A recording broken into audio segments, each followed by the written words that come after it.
A lot of my mana excel comes from my creatures, but some of the non-creature ones are a bit too good to pass up. These two right here, Soul Ring and Mana Crypt, gives me access to an extra 2 mana on my first turn, so that's pretty busted. If you hit one of these right away, then you're really far ahead. Basically, my first couple turns, I'm going to try and do whatever I can to tutor one of these up and get him out. There's a ton of different green spells, sorceries, or instants that'll let you search your deck for lands and put them into play.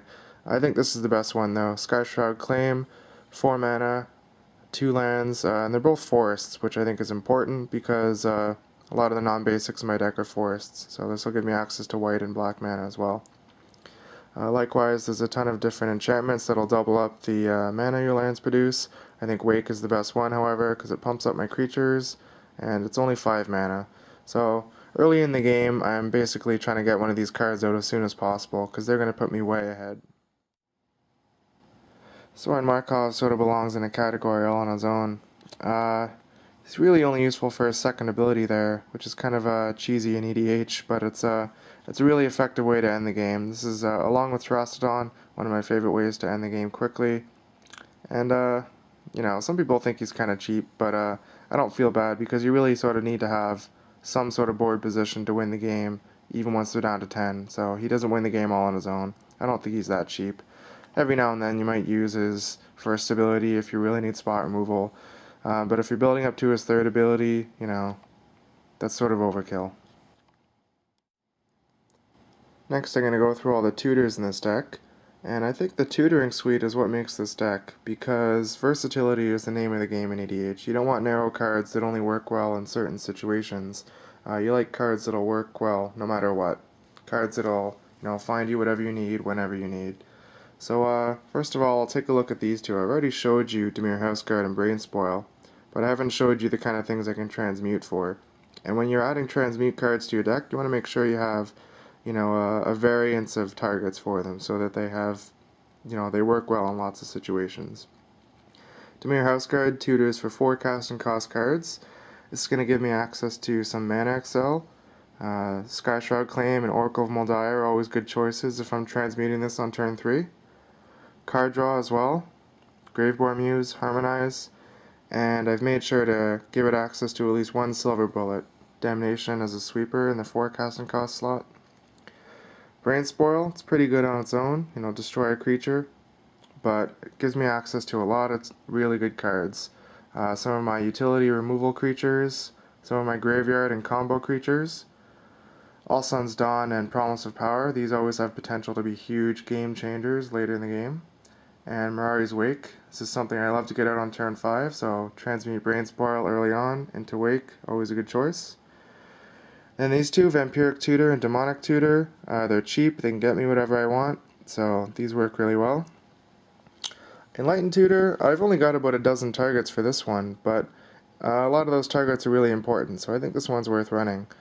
First turn Soul Ring is just so good, you want as many ways as possible that you can get this out early in the game. So Enlightened Tutor gives me access to that, and Duplicant, Necropotence, these are some other examples of cards Enlightened Tutor can get. Eladamri's Call, straightforward 1-for-1, any creature in my deck. Survival of the Fittest, this thing is really, really good because it's recurable for one thing, it's repeatable. I can do it as many times as I want. First thing I'll do is usually search up a Genesis to put that in my graveyard, and then I'm basically tutoring up a creature every turn. All of this comes on a 2-mana enchantment, and this is something your opponent needs to deal with fast, because there's all sorts of tricks I can do when I have access to all the creatures in my deck. Likewise, Liliana Vess, it's a recurable tutoring. Mostly I'm just going to use its second ability there. Its other two aren't really relevant, even though, that ultimate ability sort of works with my deck's theme, but usually tutoring 2 turns in a row will win the game faster than this ultimate. Once in a while you'll use the discard ability. I've used it to get Genesis out of my hand, but Liliana Vess is really good, especially if you can protect her and get 2 tutors off in a row. And then Tooth and Nail. This one's kind of in a category all on its own. Get any creatures from your deck, put them into play. I won't go over all the possible combinations, but usually it includes Terastodon, and Eternal Witness is always cool, just to bring back the Tooth and Nail and do it again next turn. So like I said, this deck is all about the tutors. There's a ton I didn't play, because you can only have room for so many, but The versatility is what makes this deck great. Next, I'll take you through the mana base of this deck. I'm running 38 lands, which I think is pretty standard to go with all of the mana Excel I have in the deck. As a 3-color deck, most of the lands are dedicated to fixing my mana. I never want to be unable to cast my spells, so I'll run as many dual lands as I can. There's a ton of different choices you can go through. I've focused on ones that don't come into play tapped, because I don't want to slow my deck down any slower than it already is. I'm going to start off with these here, the original duals and the Ravnica Shocklands. These are great because they don't come into play tapped.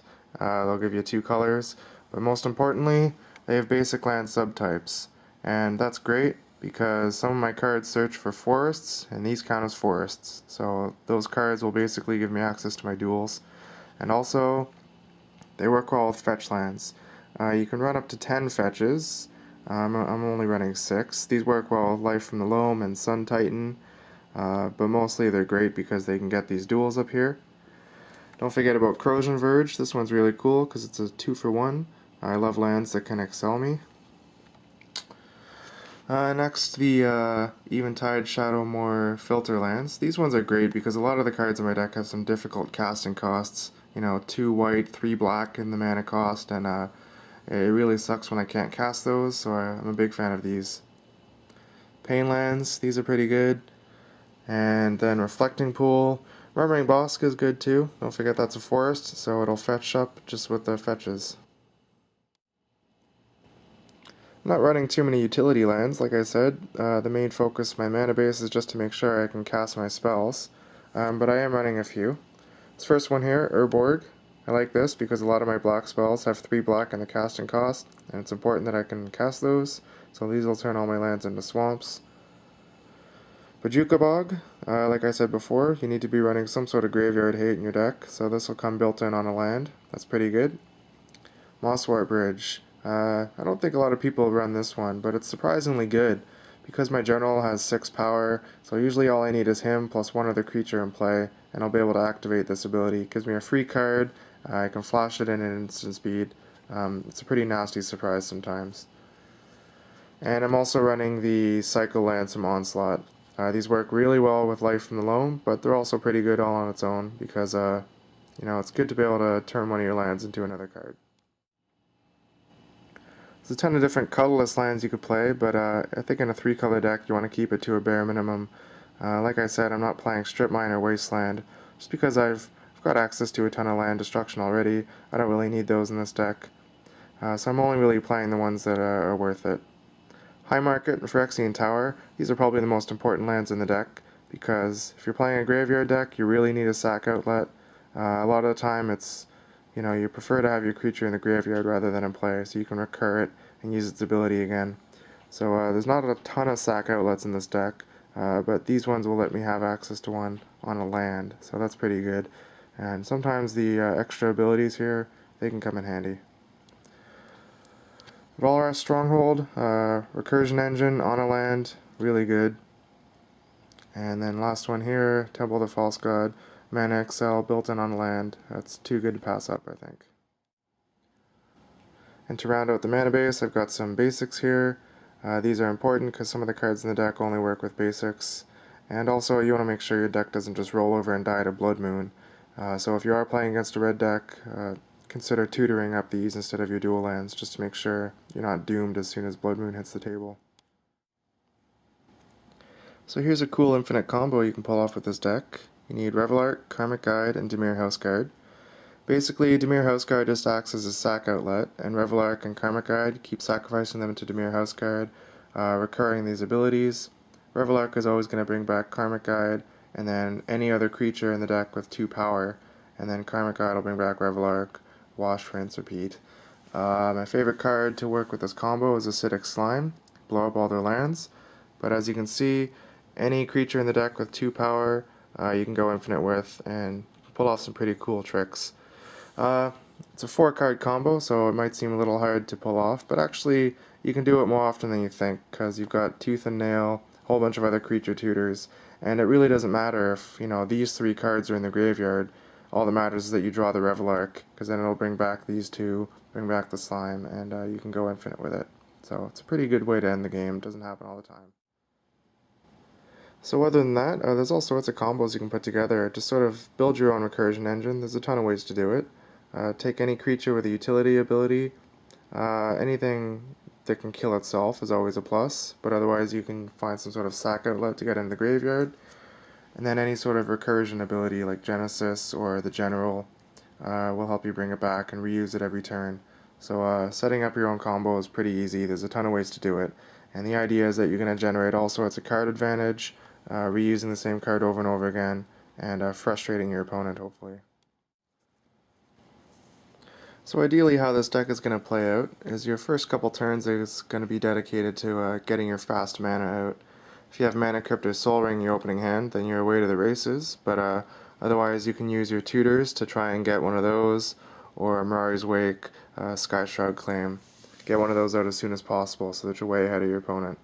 At the same time, you want to sort of deny the same advantage to your opponent.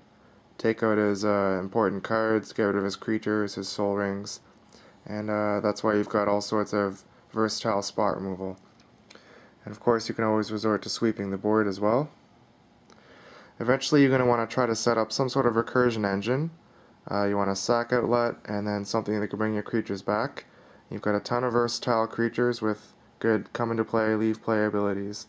So this'll deny your opponent resources, and the idea is to get some card advantage engine going. Eventually you're going to want to win the game, so you can try to set up the combo, but most of the time your games are going to win with Terastodon or Sorin Markov, or you can win with general damage. So that's pretty much the whole deck right there. Hopefully you got some ideas for your deck. You know, maybe you want to build it like this, or you want to build something more aggressive, but this is how I like Teneb. You know, not too aggressive, lots of combos, lots of synergy, and hopefully you got some ideas. Thanks.